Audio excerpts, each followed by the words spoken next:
and gentlemen, welcome to VGR Lockdown. I'm your host, Double A Ron, along with my main man, Steven. How you doing, bro? That's good, bro. That's what I'm talking about, man. Doing fantastic. Anyways, we're going to talk about one of the best ass kickers I've seen on the show in a very long time. My homegirl, Bailey. She basically, that feud is something that I was ready to give up on. It's been going on since January. It's been really inconsistent. It hasn't really been entertaining. They had that really good brawl backstage, and it seemed to be going nowhere. And what's worse is Bailey's character seemed to be going nowhere. She said she wants to change. She got booed when she just came out there to say that she was injured. I was like, she definitely needs to go or get more of an edge. And I have to say, she really grew a set of balls. She beat the brakes off Sasha Banks. Banks sold really well for her. She ain't grow up here. Sorry. I mean, yeah, she did the beatdown. That's all fine and dandy. But she showed remorse later on. It happens. But it's a step. It's one step forward, one big step forward, and then took a gigantic step right back. So she's really right back to where she started, to the point where I wouldn't be surprised that on Monday night she walk up to Sasha Banks and try to give her a hug. I hope not. You know, WWE, this is a multi-billion-dollar company. So I have to believe that somewhere in that company there are a lot of smart people, intelligent people, and people that can deal with a large amount of people because that's their job. And in dealing in this storyline, they're going to handle it very delicately and do a good job. Think about those smart people you talking about. Okay. I mean, these smart people, these same smart people came up with Kane and Katie Vick. Those people got fired. Mark Henry and Mae Young giving birth to a hand. Those people are not there no more. Yeah, they are. Spearheaders are still there. Vince McMahon is still there. Yeah. Triple H is still there. Triple H. So, I mean, he didn't come up with Katie Vick. He just followed through. He was involved with that story. He followed through with what his boss told him to do. So, I mean, when you talk about the smart people, I mean, every smart person come up with some bad ideas from time to time. Look at Vince Russo. For as far as the Attitude Era was concerned, he was considered an absolute genius. But after he left the WWE, it was no. It went downhill. So I mean, hoping that these smart people that you claim in the back that's there can handle this properly. Like I said, or actually even better, more recently, remember the whole we want to put Roman Reigns over, but we're going to tell the better underdog story with Daniel Bryan and then abruptly and randomly eliminate him from the Royal Rumble. These are the same smart people that came up with that idea. Like I told you, they just got $1 billion deal. How much was it? $1 billion deal with Fox. So for one show. Like I said, they got a lot of moves they making. Okay, I have to believe that it's somebody that could deal with this story. I'm not saying that they are. I mean, they've been dropping the ball all year. Listen, Steven. We started in January. It's July, and we still back where we started in January. I understand everything you're saying. I know every stupid thing is done. I know it's stupid people back there. I know, but listen, I have to believe that this is a real show, a real sport. I have to believe that there are smart sports entertainment. Whatever. I'm invested in this. I'm invested in the show, and I'm trying to be invested in the characters. And the only way that's going to happen is if somehow I believe that the people behind the scenes come up with good things for the people that we're supposed to be invested in to do and come up with. Well, you know what? Speaking of that, we're talking about this whole feud. Do you really want Bailey to be a heel? And the issue that I'm having with she doesn't seem like a heel. This feud, but if she keeps being the one to initiate the beatdowns, I mean, she's the heel. At the end of the match, yes, Sasha Banks got pinned, and the first thing Bailey do is slide into the ring and start beating down on Sasha Banks. That's a heel. I don't know what else a heel. Didn't Sasha Banks do something to provoke her? No, she lost. She got pinned. That's what Sasha Banks did. I could have sworn she tagged herself in or something like that. So Braun Strowman tags himself in all the time. Yeah, but when Braun Strowman does it, they win in easy fashion. Nonetheless, they don't go and beat somebody down. I mean, she lost. Who's gonna do that to she Braun lost Strowman? belly attack. That's a hill. That's the hill. But the issue that I'm having with this feud right now, and it could be a good feud, could have. It still could. It's not over. Could have been a good feud. In your eyes, it's still a good feud. Could have been. I told you I ain't sold on it right now. The issue is that both of these ladies, both Bayley and Sasha Banks, need a heel turn. They need a change. Both of them. And in this feud that they have with each other, one of them's going to be heel, one is going to be face. Both of them need it, though. Honestly, in this situation, the way Bayley, if they use Bayley correctly, which what they did on Monday was correct outside of that one part of the storyline where she went to go and apologize. But if they have Sasha Banks be the evil heel and Bayley being a sympathetic fighting babyface, I think the feud could actually be pretty good. And honestly, the fact that Bayley is fighting and is showing aggression, I think that's the change that she needs. And Sasha Banks being a full-on heel, which she is at her best based off her NXT work, I think that'd be a big deal for both of those women and both of those females in that company. Honestly, what I'd like to see is them not to fight each other, them to come back together. And I know this sounds this might sound stupid to you, maybe, but they come back together, but they have a joint heel turn. I disagree. I don't think that's a good idea. It's a great idea. I think that you know why? fit in perfectly on WWE's writing crew, honestly. Nah, Steven. I mean... And you could take that however you want to take it. Here's the thing, though. They've already fought one-on-one too many times this year. I mean, this feud has been hot and cold all year long, but they've already fought one too many times in the last year to garner a pay-per-view match. But I feel like Sasha Banks is a great heel. Great heel. I said that, yes. Bayley, we don't know. I feel like Bayley needs to be with somebody else to learn how to be a heel, because she's always been a hugger. Even from her NXT days, she's been a hugger. So this would be the first time that she's been a heel. Honestly, I feel and like... they go and they, you know what? Let's start. And next time Ronda Rousey show up, they both beat her down. But they can run together as heels. I mean, it's something that you talk about all the time where I don't know why people that are baby faces always got to turn on each other and they can't just stick together. And I feel like this right here, they've been losing. They come up, it's like, you know what? We've been building up some frustration because we've been losing. And we need to make a change. Okay, when I talk about that, I'll talk about tag teams. And I'm talking about in regards to someone who is obviously made to be a star and someone who's obviously never going to get there. And in his heart probably knows he's never going to get there. Enzo Amore knew that he was never going to be Universal Champion. But it was a big chance, a big cast. I know he sounds dumb now that he's fired. But it was a chance Vince McMahon looked at him and said, I want him to be in the main event. Why couldn't Enzo just support him while he was on his journey to make it to the top? Why does it always have to end with, oh, I'm just going to turn on him. You've been holding me down. I'm just tired of that. I feel like that's happening with every single tag team that splits up. It has, but at least for them, and I think you really mentioned the wrong tag team as your example. And it's because the way their tag team was set up, and this is the story that they told in the matches. Enzo actually did hold Big Cass back. It was big. Every time Enzo got beat down, it was Big Cass that was running in to save the day. Their match layout, it was Enzo getting beat down until he was able to make that hot tag to get Cass in. Enzo wasn't beating down nobody. Enzo was always running his mouth, getting them in the trouble, and then Cass was having to actually step in and do the dirty work. This is what I'll say about Enzo. Even if they stopped wrestling, if he stopped wrestling and he was just a mouthpiece for Big Cass, like I said, the build between like Triple H and Shawn Michaels, the fact that Triple H supported Shawn Michaels the way once he again, did, that was still different though, in the sense of they didn't have to turn on each other because Shawn Michaels was on top. Yeah. When Shawn Michaels was no longer on top, Shawn Michaels got out of Dodge because he was hurt. And Triple H took over. And he retired and he took over. But I think Triple H learned and his character built a lot when he was in that role, though. Better yet, though, too, is when Shawn Michaels actually did return, he returned against Triple H.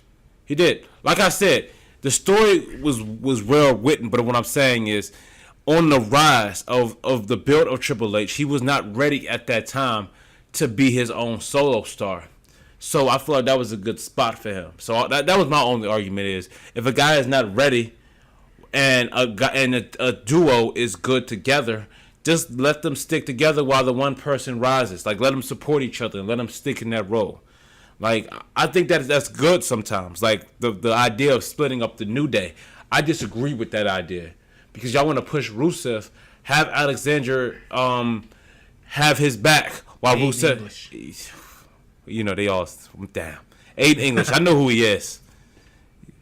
Let him be with Rusev as he goes on his journey to win the championship. That's all I'm saying. But since we're talking about tag teams, let's get into the Authors of Pain. AOP. They was missing for a while. I know you stated earlier it's because they was having visa issues. Yeah, they had some visa issues. I mean, they couldn't come into the country. And that's fine. But my issue isn't just that. It's the fact that it seems that they're going to be in a feud with Titus O'Neil. Worldwide! And Apollo Crews, which I disagree with. I feel like they're below AOP. And I feel like the tag team division, ever since the shakeup, has been really stagnant on both brands.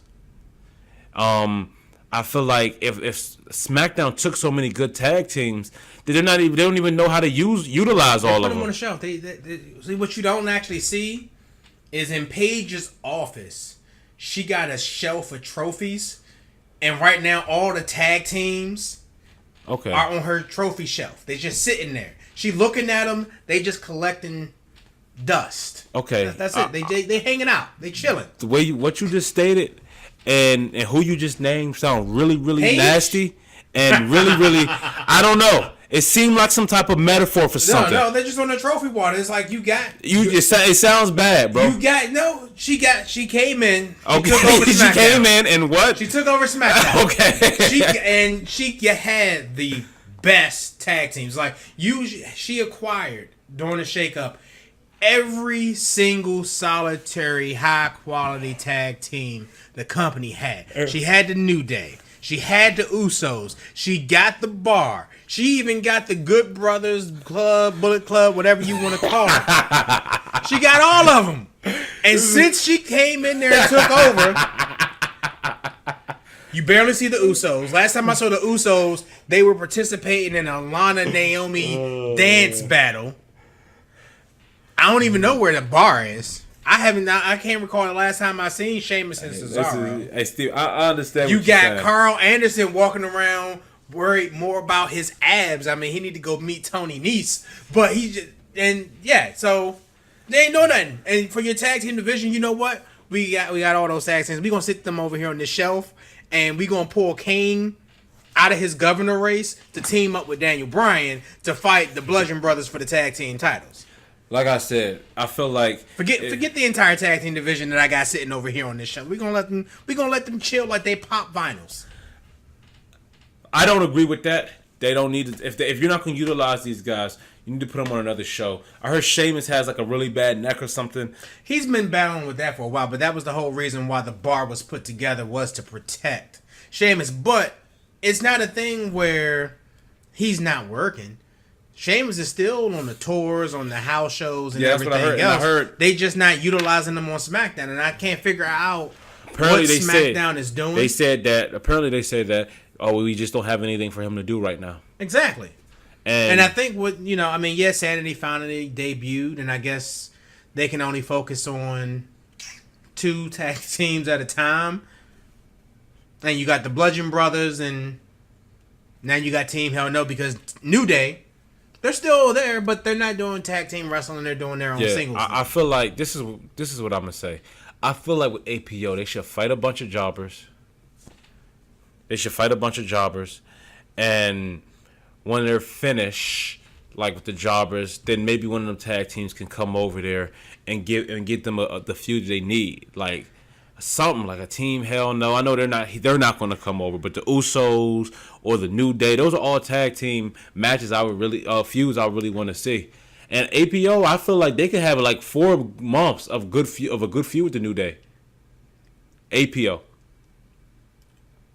But you know what? I hate the whole. I don't like the jobber thing. I feel like I have a big issue with jobbers, and I mean, even when they did it with Braun, after like the third week of him fighting the jobber, it gets old. It gets stale to me because for me, the WWE is supposed to be that top tier level company.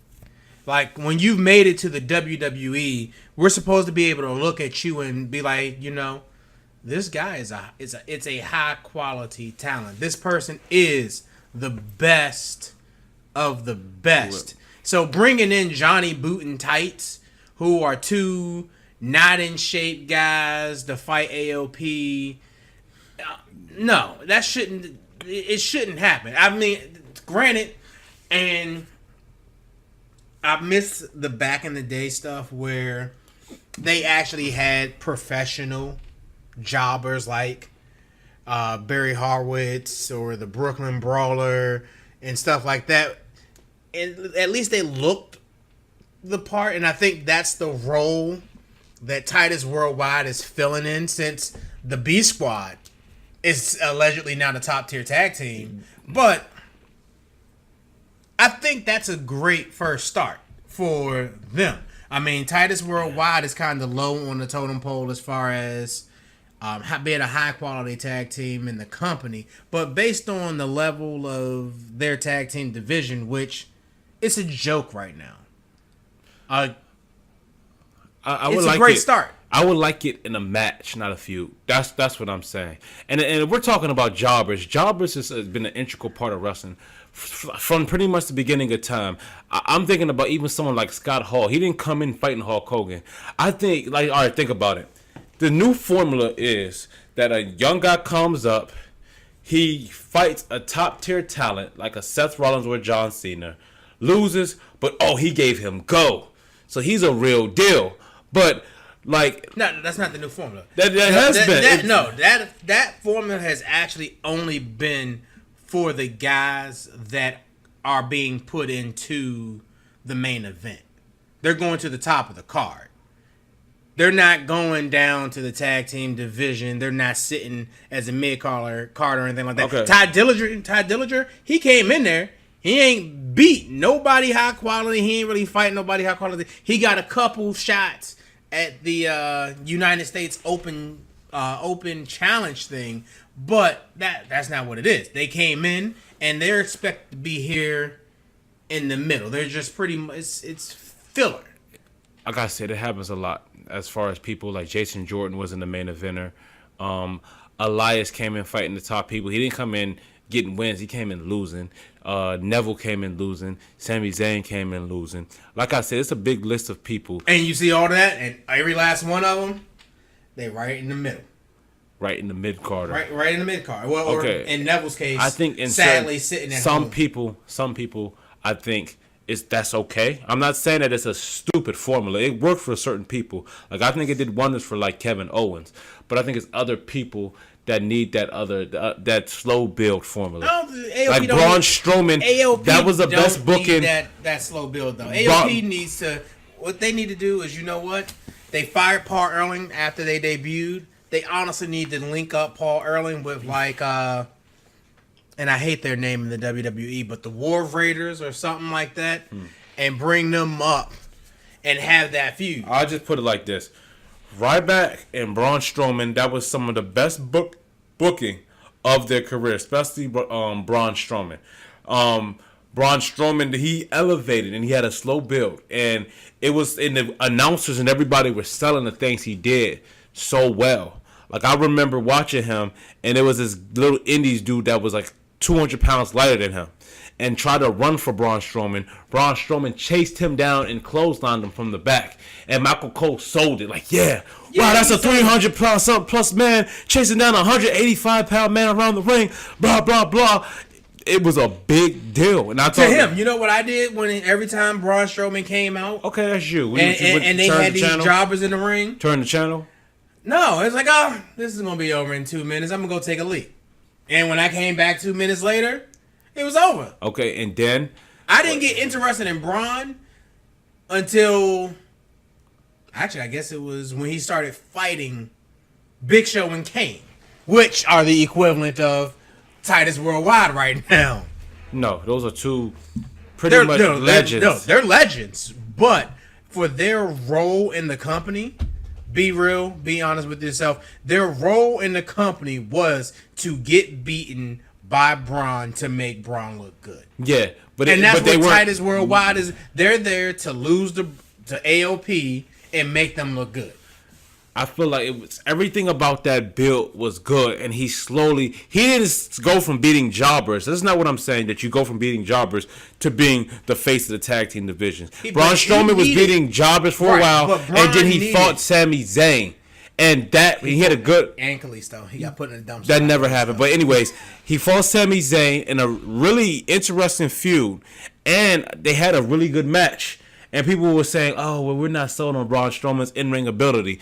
Then he had a fantastic match with the Big Show. And I haven't seen the Big Show have a good match with anybody within the last 4 to 5 years. So, I mean, that really put him over big. But it's like I feel like that slow build thing works for certain people. Here's the thing with Braun, though, too. And this is where he's different from AOP. Both of them were in NXT. Now, you might not watch NXT. I do watch NXT. You know what I remember of Braun Strowman in NXT?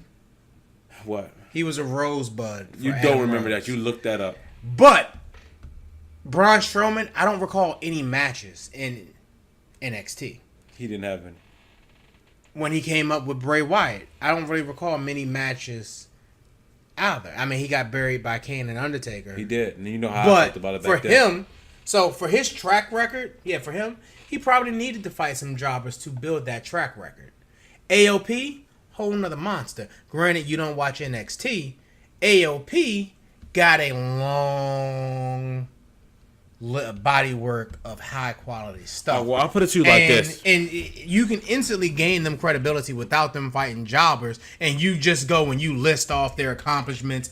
Dusty Road Classic champions, multi-time NXT Tag Team champions. Keep going. You put that video package together of them running rum shot over NXT, and bam, instant credibility. Okay, this is what I'm saying.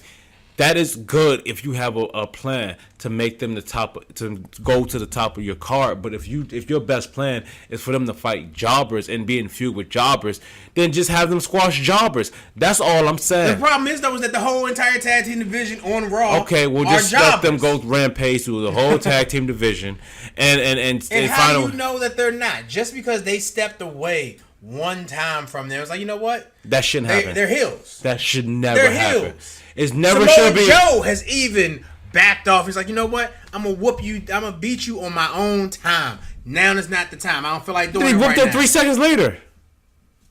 Not every time. It was it was every time. Not every time. And you know what?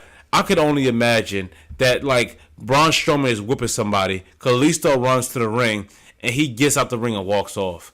I mean, like I said, I just don't want to see that. That's people to two different sides. At least Titus Worldwide got a look. They got some size to them and everything else. You know, certain stuff in your career you just can't shake. Like the Shockmaster, the Earthquake dude. First of all, his name was Earthquake. And then he put on that Stormtrooper helmet and fell through the wall. Don't forget he bedazzled. Yeah, the bedazzled. I forgot. That's a really important part about the whole incident. And he fell through the wall. He was supposed to be a serious threat to Psycho Sid. He's a big, strong dude. That was done. That was finished. He was no threat to Psycho Sid.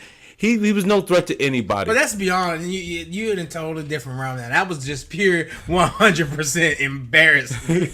This ain't embarrassment. This is that with Titus World Slide was pretty embarrassing. For once in your life, you not on the side of the brothers. And that's all. You don't want to see those two young men do well. That's all. Apollo Crews has a chance maybe if he switches up.